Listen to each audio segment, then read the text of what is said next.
السلام علیکم ورحمۃ اللہ وبرکاتہ۔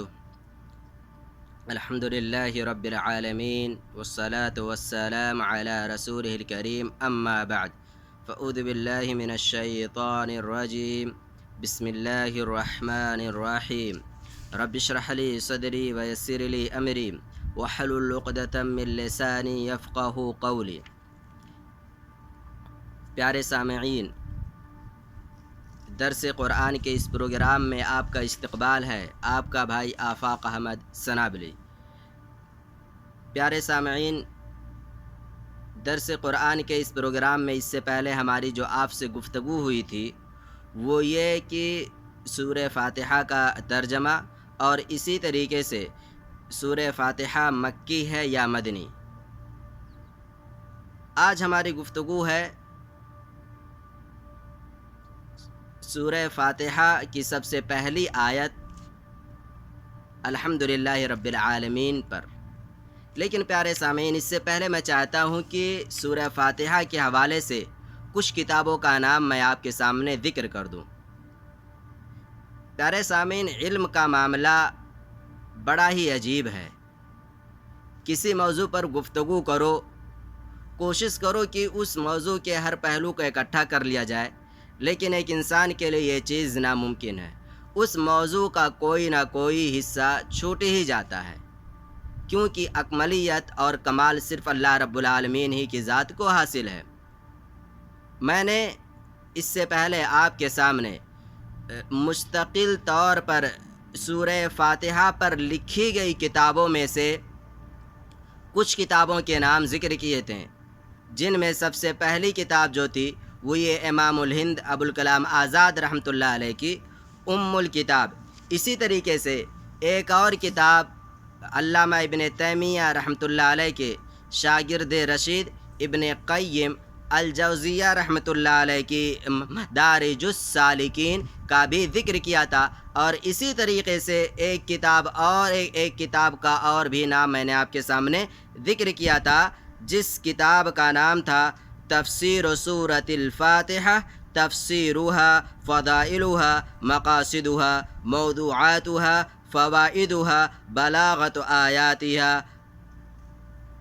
اور میں نے ذکر کیا تھا کہ یہ کتاب کسی ایک شخص کی نہیں لکھی ہوئی ہے، بلکہ مستقل ایک کمیٹی ہے، جس کمیٹی نے اس کتاب کو سورہ فاتحہ کی تفسیر کی اس کتاب کو تیار کیا ہے۔ پیارے سامعین، میں کتابیں ڈھونڈتا رہا کہ مجھے اور بھی کچھ کتابیں مل جائیں ان تین کتابوں کے علاوہ، جس سے میں اپنی بات اور اچھے انداز میں، علمی انداز میں آپ کے سامنے پیش کر سکوں۔ الحمدللہ مجھے کچھ اور بھی کتابیں ملی۔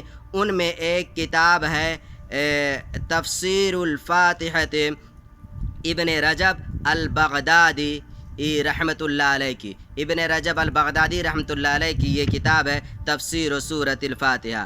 اسی طریقے سے ایک کتاب اور ملی ہے جس کا نام ہے فتح العزیز الوہاب بتفسیر و مسائل فاتحۃ الکتاب ابی ابراہیم خلیل بن حزہ کی۔ اسی طریقے سے ایک کتاب اور ہے جس کا نام ہے انظرات الماتعۃ فی تفسیر سورۃ الفاتحہ۔ انظرات الماتعہ فی تفسیر سورۃ الفاتحہ، یہ ہے الشیخ مرزوق الزہرانی کی۔ تو یہ کچھ کتابیں ہیں، تقریباً 6 یا 5 کتابوں کے نام میں نے آپ کے سامنے ذکر کیے۔ ان کتابوں تقریباً ان میں سے ہر کتاب انٹرنیٹ پہ موجود ہے، اور آپ اس سے استفادہ، ان کتابوں سے استفادہ کر سکتے ہیں۔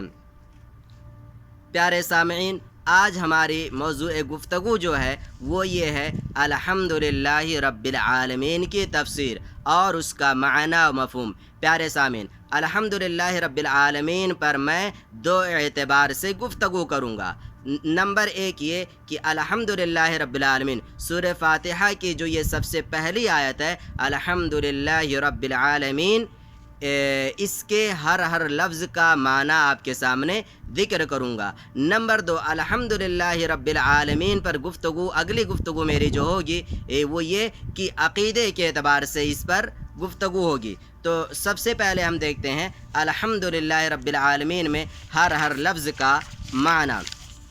الحمدللہ رب العالمین کے اندر جو الف لام ہے، اس تعلق سے کچھ لوگوں کا کہنا یہ ہے کہ یہ الف لام اس میں جنس کے لیے ہے، اور کچھ لوگوں کا کہنا یہ ہے کہ یہ الف لام استغراق کے لیے ہے۔ صحیح اور راجح جو بات ہے وہ یہ ہے کہ الف لام یہاں پر استغراق کے لیے ہے۔ اگر استغراق کے لیے ہم مانتے ہیں تو الحمد کا معنی ہوگا اللہم لک الحمد کلہ، اے اللہ ہر طرح کی کامل تعریف کا حقدار صرف تو ہی ہے، تیرے علاوہ کوئی اور نہیں ہے۔ اسی طریقے سے علامہ ابن تیمیہ رحمۃ اللہ علیہ حمد کے تعلق سے کہتے ہیں وصف المحمود سبحانہ بالکمال مع محبتہ و تعظیمہ جل وعلا، یعنی اللہ تبارک و تعالیٰ سے محبت اور اس کی تعظیم کے ساتھ ساتھ ہر طرح کی کامل تعریف کا حقدار صرف اللہ رب العالمین کی ذات ہے، اس کے علاوہ کوئی اور نہیں۔ یعنی کہ اللہ تبارک و تعالیٰ سے محبت کی جائے، اس کی تعظیم کی جائے، اور اسی طریقے سے ہر طرح کی تعریف اور کامل تعریف اللہ رب العالمین ہی کی جائے، کوئی انسان یا اس دنیا کی کوئی اور چیز کامل تعریف کی حقدار نہیں ہے۔ یہ الحمدو کا معنی ہوا۔ اگلی جو بات ہے، اگلا جو لفظ ہے وہ یہ اللہ ہے۔ لفظ اللہ پیارے سامعین، یہ اللہ تبارک، یہ لفظ اللہ یہ پروردگار اور مالک مختار کے ناموں میں سے ایک نام اللہ بھی ہے، اور یہ نام اللہ کے رسول صلی اللہ علیہ وسلم کے نبوت سے پہلے اہل عرب اس نام کا استعمال کیا کرتے تھے، اور وہ یہ جانتے تھے کہ اس سے مراد رب العالمین کی ذات ہے، اس کے علاوہ کوئی اور نہیں ہے۔ پتہ یہ چلا لفظ اللہ یہ زمان جاہلیت میں بھی صرف اسی وحدہ لا شریک کے لیے استعمال کیا جاتا تھا، اس کے علاوہ کسی اور کے لیے نہیں۔ اور جب اللہ کے رسول صلی اللہ علیہ وسلم اس دنیا کے اندر آئے تو آپ کی اس دنیا میں آ جانے کے بعد بھی اس وحدہ لا شریک کے لیے یہ لفظ استعمال کیا جانے لگا۔ یہ اللہ الہ سے مشتق ہے۔ الہ یہ معلوہ یعنی معلوہ کے معنی میں ہے، معلوہ یعنی معبود کے معنی میں الہ استعمال ہوتا ہے۔ الہ ہی سے پیارے سامعین آتا ہے توحید الالوہیہ، توحید الوہیت اسی الہ سے بنا ہوا ہے۔ اب اگلی گفتگو جو اگلا لفظ ہے وہ یہ ہے رب الحمدللہ رب العالمین۔ لفظ رب کا معنی جب ہم عمومی طور پر دیکھیں گے تو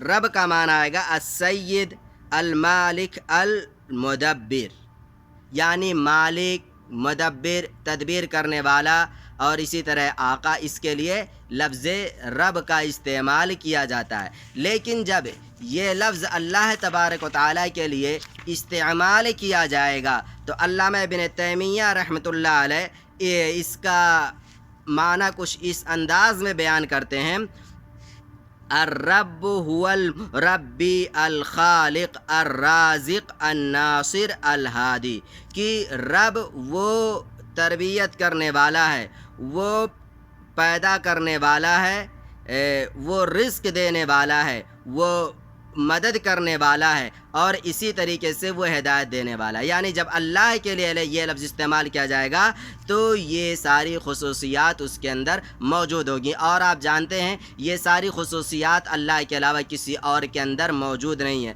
رزق کوئی اور نہیں دے سکتا، ہدایت کوئی اور نہیں کر سکتا، ہدایت کوئی اور نہیں دے سکتا، اسی طریقے سے انسان کو پیدا کوئی اور نہیں کر سکتا۔ تو یہ رب کا معنی ہے جو شیخ الاسلام ابن تیمیہ رحمۃ اللہ علیہ نے بیان کیا ہے۔ رب کے تعلق سے ایک اہم بات پیارے سامعین یہ ہے کہ کیا کوئی انسان اپنا نام رب کے طور پر رکھ سکتا ہے یا نہیں؟ مثلا خالد ہے، اب خالد اپنا نام چاہتا ہے میں اپنا نام رب رکھ لوں، تو کیا اس کے لیے یہ جائز ہے کہ وہ اپنا نام رب رکھ لے؟ جی نہیں، دیکھیے اس کی وضاحت میں کچھ اس انداز میں کرتا ہوں. جب لفظ رب کی نسبت کسی ایسی چیز کی طرف کی جائے، رب کی نسبت کسی ایسی چیز کی طرف کی جائے جو چیز شرعی احکام کا پابند نہیں ہے، مثلا باغیچہ ہوا، اونٹ ہوا، گھر ہوا، جب اس کی طرف ہم اس کی نسبت کریں گے تو یہ نسبت جائز ہو جائے گا اور لفظ رب کا استعمال جائز ہو جائے گا. مثلا میں کہہ دوں رب البیت، رب الحدیقت باغیچے کا مالک، رب البیت گھر کا مالک، رب شاتن بکری کا مالک، رب الجمل اونٹ کا مالک، اسی طریقے سے اور بھی. تو یہ اونٹ، باغیچہ، گھر، یہ ساری کی ساری چیزیں شرعی احکام کا پابند ہیں نہیں ہیں، تو ان کی طرف لفظ رب کی نسبت کی جا سکتی ہے اور یہ جائز ہے. لیکن جو چیزیں شرعی احکامات کی پابند ہیں ان کی طرف لفظ رب کی نسبت جائز نہیں ہے.